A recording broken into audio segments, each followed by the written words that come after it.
Gold, trusted gold buyers. మీరు తాకట్టు పెట్టిన బంగారాన్ని విడిపించి ఈ రోజు ఉన్న మార్కెట్ ధరకు కొనబడను. 3 షిఫ్ట్లు. అప్పుడు నా పేమెంట్ రోజుకి 2250.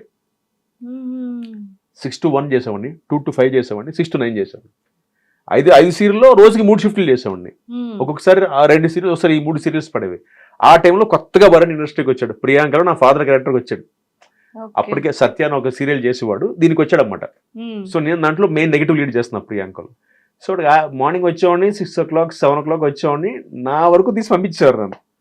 ఆడు చూసేవాడు, ఎవరు వస్తున్నాడు అదే మెగాస్టార్ చిరంజీవి లాగా వచ్చి పెద్ద బిల్డప్, ఆడొక వాడి వరకే కాన్ఫిడెన్స్ పంపించేస్తున్నారు ఏంటని. అలా వి గాట్ క్లోజ్. ఆ సీరియల్లో బాగా క్లోజ్ అయ్యాం, ఇద్దరం ఫ్రెండ్స్ అయ్యాం. ఆ తర్వాత he like the way my approach. అంటే నేను చాలా సింపుల్ గా ఉండడం. భరణి గారి దగ్గర నుంచి ఏరా దాకా వచ్చాం మా ఫ్రెండ్షిప్.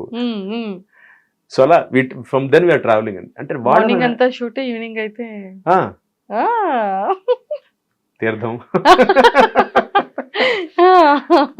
అంటే ఒక ఫ్రెండ్షిప్ అంటాను చూసారా, ఎలా ఉండేదంటేనండి, అంటే వాళ్ళు ఒక క్వాలిటీ. అంటే ఇప్పుడు వాడు బిగ్ బాస్లో ఉన్నాడు కాబట్టి చెప్పడం కాదు, ఈజ్ వెరీ ఆనెస్ట్ అండి. అప్ ఫ్రంట్ అంటాం కదా ఇంగ్లీష్లో, అప్ ఫ్రంట్ అంటాం. ఎలా అంటే ఉదాహరణకి మన జనవరి ఎలక్షన్స్, జనవరిలో నేను ప్రెసిడెంట్గా పోటీ చేస్తున్నాను కదా. నేను ప్రెసిడెంట్ క్యాండిడేట్గా పోటీ చేస్తుంటే నా ఆపోజిట్ హరన్న, ఆయన ప్రెసిడెంట్గా పోటీ చేశారు నా ఆపోజిట్లో. ఆయన హరన్న చిరంజీవి గారికి రిలేషన్ అవుతారండి, ఆయన చుట్టం. అంటే చిరంజీవి గారికి నాగబాబు గారికి బాగా క్లోజ్ అన్నమాట. సో లింక్ ఏంటి, ఎప్పుడైతే నాగబాబు గారికి క్లోజో ఇంటర్న్ భరణి కూడా అదే టీంలో ఉన్నాడు. ఇప్పుడు నాగబాబు గారితో ట్రావెల్ అవుతున్న క్లోజ్ ఆ టీం. ఎలక్షన్ వరకు వచ్చేవాడికి ఎలా ఉంటుంది మనకి, కొంచెం ఉంటుంది కదా, ఆ చిన్న కోల్డ్ వార్ ఉంటుంది కదా. బట్ ఇప్పటికీ మేము అందరం క్లోజ్ అయ్యి, నేను హరన్న, నాగబాబు గారిని ఇంకా కలవలేదు, కలుస్తాను. అంటే ప్రెసిడెంట్ ఆయన మళ్ళీ ఇప్పుడు ఎమ్మెల్సీగా బిజీ అయిపోవడం. సో దాంతో నాకు ఆయన కలిసే అవకాశం దొరకలేదు. But I want to meet him and take his blessings. So ఆ టైంలో ఏంటంటే ఇది స్టార్ట్ అయిందన్నమాట. కౌశిక్ ప్రెసిడెంట్గా పోటీ చేస్తున్నాడు, హరన్న అట్టించి. సో అటు నుంచి నాగబాబు గారు సపోర్ట్ హరన్నకి. ఇక్కడ నేను నా సైడ్ నుంచి ఐఎమ్ ఫైటింగ్ మై బ్యాటిల్. నేను సపరేట్గా నా టీంతో నేను ఫైట్ చేసుకుంటున్నాను. సో ఈ టాపిక్ వచ్చేప్పటికి out of the blue Bharan గారు కాల్. వాడు మామూలుగా వాయిస్ ఉంటుంది బేస్, కౌశిక్ ఏయ్ చెప్పరా ఎక్కడున్నారా, క్యాంపెయిన్లో బిజీగా ఉన్నాను, పోస్టర్స్ అవి డిజైన్ చేస్తున్నాను. సారీ చెప్పాలరా ఫస్ట్. దేనికి రాను, అది ఎలా చెప్పాలో తెలియట్లేదురా. మామూలుగా చెప్పరా, సారీ చెప్పావు, ఎలా చెప్పాలో సారీ చెప్పి ఇంకెలా చెప్పాలి ఏంటన్నా అంటే రా, నీకు తెలుసు కదా హరన్న ఈసారి ప్రెసిడెంట్గా నీకు ఆపోజిట్ నుంచున్నాడు, అర్థం కావట్లేదురా. నేను నాగబాబు గారితో మాట్లాడాను, నాగబాబు గారేమో అదేంటి భరణి హరి నుంచున్నాడు కదా, నువ్వు సపోర్ట్ చేయాలి కదా అన్నాడు. కాకపోతే లవ్ యూరా అన్నాడు. కాకపోతే లవ్ యూ ఏంట్రా, కాకపోతే లవ్ యూ ఏంటన్నా. రే నేను నీ టీంకి సపోర్ట్ చేయలేనురా, కానీ నీకు మాత్రం ఓటేస్తా, ఇదే చెప్పాడండి. నేను నిజంగా అది ఎక్స్పెక్ట్ చేయలే. నేనేమనుకున్నానంటే, రే కౌశిక్ సారీ రా, నాకు ఆబ్లిగేషన్ నాగబాబు గారు, ఎందుకంటే నాగబాబు గారు చుట్టం కదా హరి గారు, సో డెఫినెట్గా నేను నీకు సపోర్ట్ చేయలేను ఈసారికి, I'm so sorry, next time చూద్దాం అంటాడు అనుకున్నా. నా థాట్ అది. వాడు వెంటనే లవ్ యూరా, నేను నాగబాబు నాకు చెప్పేశాను, ప్రెసిడెంట్గా మాత్రం ఓటు నీకు వేస్తాను, మిగతా ఓట్లు ఎక్స్పెక్ట్ చేయకు. థ్యాంక్స్ రా అన్న. థ్యాంక్స్ అండి బే, ఒక బూత్ మాట, థ్యాంక్స్ ఏంట్రా, ఆల్ ది బెస్ట్ రా, అంతే. ఎందుకంటే నేనేం చెప్పలేను నీకు, బట్ ప్రెసిడెంట్గా మాత్రం నీకు తెలీదు, నా పరిస్థితి నీకు తెలియదురా కౌశిక్. టోను, నా పరిస్థితి నీకు తెలియదురా కౌశిక్, నాకు ఇక్కడ నీకు చెప్పలేను నీకు నా సిచ్యువేషన్ ఏంటో, బట్ నేను వదలను, నేను అన్నయ్యకి చెప్పేశా, అన్నయ్య నా కౌశిక్ నా ఓటు మాత్రం వాడికే, ఆ ఒక్క ఓటు వాడికే, మిగతా మీ ఇష్టం అని చెప్పేశాను అన్నాడు. అంటే దానికి చాలా గట్స్ ఉండాలండి నా దృష్టిలో. అంటే ఇప్పుడు వాడికున్న స్థాయికి వాడు అక్కడ, I know how close is, ఎందుకంటే మేము ట్రావెల్ అయిన దగ్గర నుంచి వాడి తర్వాత వాడు బాగా ఫ్యామిలీకి క్లోజ్, నాకు తెలుసు ఎంత క్లోజ్ తెలుసు నాకు వాడు. సో అయినా కూడా వాడు he put his food down and డైరెక్ట్గా నాగబాబు గారికి చెప్పాడండి, అది దట్స్ వాట్ ఈస్ భరణి. అంటే అది ఎందుకు చెప్దాం అనుకున్నానంటే, ఇది తెలీదు, నేను ఎప్పుడు ఎవరికి చెప్పను, ఎందుకంటే కొన్ని అలా ఉండిపోతాయి. ఇది చెప్పాలి, ఇప్పుడు చెప్పాల్సిన అవసరం ఉంది. అది చెప్పేవాడిని కాదు. అండ్ ఈ మాట వాడు చెప్పాడు, రే ఇది ఎవ్వడితో మాట్లాడుకో, మన ఇద్దరి మధ్య అన్నాడు. ఇది చూస్తే వాడు మళ్ళీ హట్ అవుతాడు, ఎందుకంటే వాడు చెప్పొద్దని చెప్పాడు యాక్చువల్లీ. అంటే ఎక్కడంటేనండి ఫ్రెండ్షిప్ అంటే డెఫినెట్గా ఆ వాడి ప్లేస్లో ఉండి ఆలోచిస్తే ఒక్క నిమిషం నేను కరెక్టే కదా.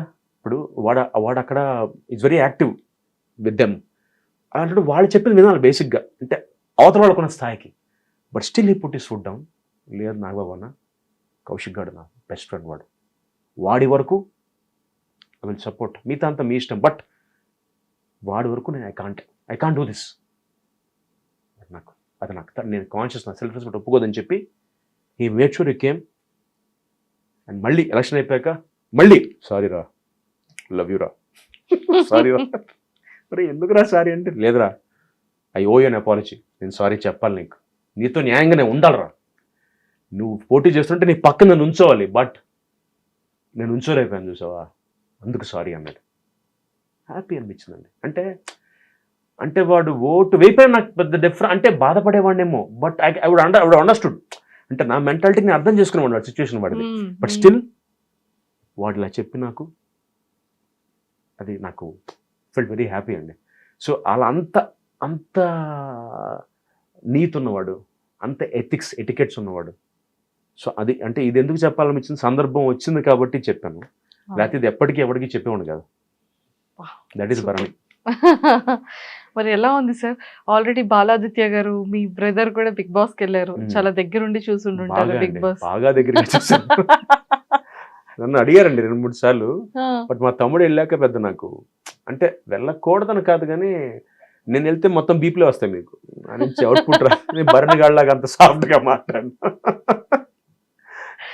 నేను ఓపెన్ చేయగా బీప్ వెళ్తుంటుంది. ఎందుకు అవకాశం ఆడియన్స్కి ఇవ్వడం అని వెళ్ళట్లేదు అంతే.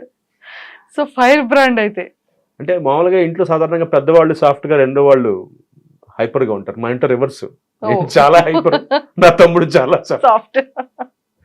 ఓకే సార్, బాలాదిత్య గారు అండ్ మీది కూడా ఒక స్ట్రాంగెస్ట్ బాండింగ్. అంటే ఒక ఏజ్ వచ్చిన తర్వాత ఎవరి లైఫ్ స్టైల్ వాళ్ళది, ఎవరి రెస్పాన్సిబిలిటీస్ వాళ్ళది వెళ్ళిపోతూ ఉంటది. బట్ అది కూడా ఇలాంటి ఇండస్ట్రీలో, బట్ ఇద్దరు ఒకే కైండ్ ఆఫ్ అంటే ఇండస్ట్రీ. అతను మెయిన్ లీడ్స్ చేశారు అండ్ మీరు ఫిలిమ్స్ చేసి సీరియల్స్ లో. కౌశిక్ అంటే తెలియని వాళ్ళు ఎవరు లేరు. ఎంటైర్ తెలుగు ప్రతి ఒక్క ఇంట్లోనే పాటు, ఈవెన్ దో అటు కన్నడ, తమిళ్ సీరియల్స్ దగ్గర వరకు వాట్ యు ఆర్ అనేది తెలుసు. బట్ అయినప్పటికీ కూడా మీ ఇద్దరు బాండింగ్ ఇప్పటికీ కూడా చిన్నప్పుడు ఒక బ్రదర్, ఇద్దరు బ్రదర్స్ ఎలా ఉంటారు టిల్ అలాగే ఉందండి.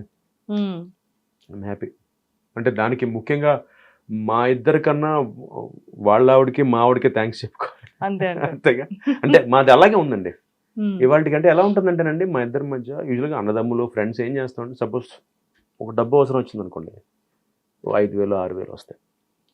వాడికి ఫోన్ వేసి, తమ్ముడు ఒక 5,000 జీపే చేయంట అని కొట్టేస్తాడు. అడగడు, నేను ఇవ్వను. వాడితే కొట్టేస్తా. అసలు మళ్ళీ అట్లా టాపిక్ రాదు.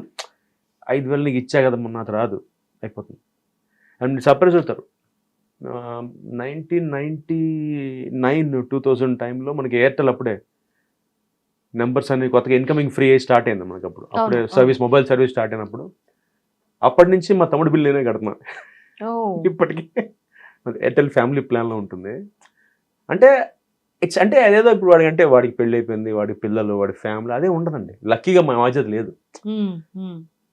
అలా నన్ను ఎప్పుడు మావాడు అడగల మీరు ఎందుకు కడుతున్నా అడగల మావిడే. అంటే వాడి బిల్లు వాడి ఫోన్ కదా, న్యాయంగా వాడి సర్కిల్, వాడి బిల్లు, వాడి ఫోన్ అయ్యే ఉండదు మా ఇద్దరి మధ్య. నాకు అవసరం ఉంటే వాడిస్తాడు, వాడికి అవసరం ఉంటే నేను తీసుకుంటాను.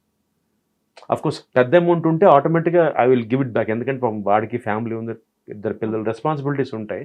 బట్ ఈ 5,000 6,000 ఈ 10,000 లోపు అంటే అసలు టాపిక్ రాదండి.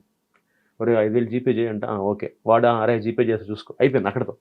ఎలాంటి రిలేషన్ అయినా సరే కట్ అయ్యేది ఒక్క మనీ మ్యాటర్. డబ్బు చాలా ఫ్రెండ్షిప్ పోయినాయి నాకు తెలుసు. నాదే ఫ్రెండ్షిప్ కట్ అయిపోయింది డబ్బు వల్ల. డబ్బు చాలా డేంజర్ అంటే, అందుకని భయం నాకు డబ్బు అంటే. ఎందుకంటే చాలా సెన్సిటివ్ అది.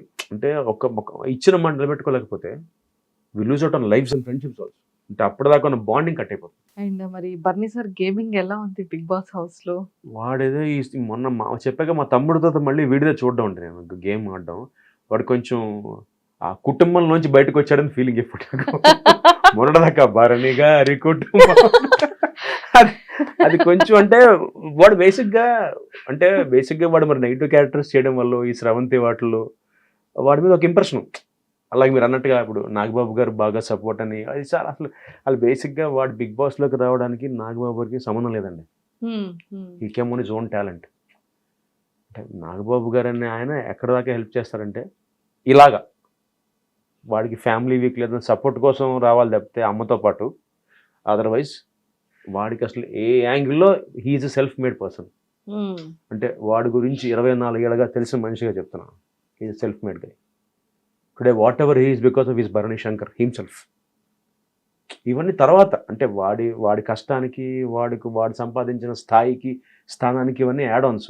నాగబాబు గారు పరిచయం అవడం, ఆయన వీడికి సపోర్ట్ చేయడం, ఎందుకంటే వీడి మెంటాలిటీ నచ్చి, వీడి మనస్తత్వం నచ్చి, ఎవరిని అంతే కదండి. ఇప్పుడు మీరు నాతో మాట్లాడుతుంటే మీకు డెఫినెట్గా నచ్చి ఉంటుంది ఏదో పాయింట్ నాలో, మీకు as simple as that. So అలా తప్పితే వాడంతే సెల్ఫ్ మేడ్గా అయ్యండి. కాకపోతే నాకు అనిపించింది ఏంటంటే మేబీ హౌస్లోకి వెళ్తే అంటే నాకు తెలియదు కాబట్టి నేను అనుకుంటున్నాను అలా అయిపోతారేమో అనిపిస్తుంది, క్లాస్ట్రోఫోబిక్గా, అంటే సడన్గా బ్లాంక్గా. సార్ మీరు కూడా వెళ్తే అలానే అయిపోతారేమో. ఏమోనండి, నేనైతే కొంచెం రివర్స్ అవుతాను. నాకంటే నా యాటిట్యూడ్కి నేను బేసిక్గా అంటే I speak on the face. నా ప్రాబ్లం అది. మా అమ్మ అంటుంటుంది ఇండస్ట్రీ కరెక్ట్, ఎందుకంటే నాకు లౌక్యం రాదని కాదు, నాకు ఇష్టం ఉండదు. ఇప్పుడు నాకు ఎవరితో ప్రాబ్లం ఉంటే సారీ భయ్య ప్రాబ్లం అక్కడితో అయిపోద్ది. నేను దాన్ని క్యారీ చేసి ఈ బిచ్చింగ్ బ్యాక్ బైటింగ్ ఉండదు నా దగ్గర, anything on the face. So నాలాంటి వాడికి మ్యాక్సిమం ఫస్ట్ వీక్ బిగ్ బాస్లో కష్టమేమో నా ఫీలింగ్. తప్పక్కని ఇప్పుడు నా దగ్గర డ్రామా ఉండదు కదా. సరే మా వాడు ఇప్పుడు ఆడతాడు నా ఫీలింగ్, ఎందుకంటే మొన్న వారం సరే ఓకే కొంచెం బయటకు వచ్చాడు, ఈ వారం కొంచెం ఈక్వేషన్స్ మారుతాయని నా ఫీలింగ్. ఈ వీక్ మారుతాయి కొంచెం. అయ్యో సార్ చాలా స్ట్రాంగ్ ఫిక్స్. ఈ వీక్ నిరంజన్ లేదు నాన్న, అక్క చెల్లి తమ్మి. ఇప్పుడు ఓకే అంత ఎక్కిళ్ళు ఎక్కువ వచ్చేవి, ఇప్పుడు ఎక్కిళ్ళు రావు. ఇంకెవడు గుర్తున్నాడుగా కంప్లీట్ ఏక్ నిరంజన్ ఇప్పుడు. అందుకని ఏక్ నిరంజన్ అయితే ఆడ కొంచెం గేమ్ చూడొచ్చు నా ఫీలింగ్. నేను టీవీ ముందు కూర్చుని రే ఏంట్రా చూస్తే ఉన్నాను నవ్వుకుంటాడు చూసి, రే ఆడరా ఏం చేస్తున్నావు లోపల టీవీ చూసి బిగ్ బాస్ అవుతుంటే, నువ్వు ఇది కాదు కదరా. కానీ బాగా అక్కడ డాక్టర్ అనే రిలేషన్ కి, కానీ తనుజతో బాండింగ్ ఉన్నా ఇద్దరు ఫైట్ చేసుకుంటారు.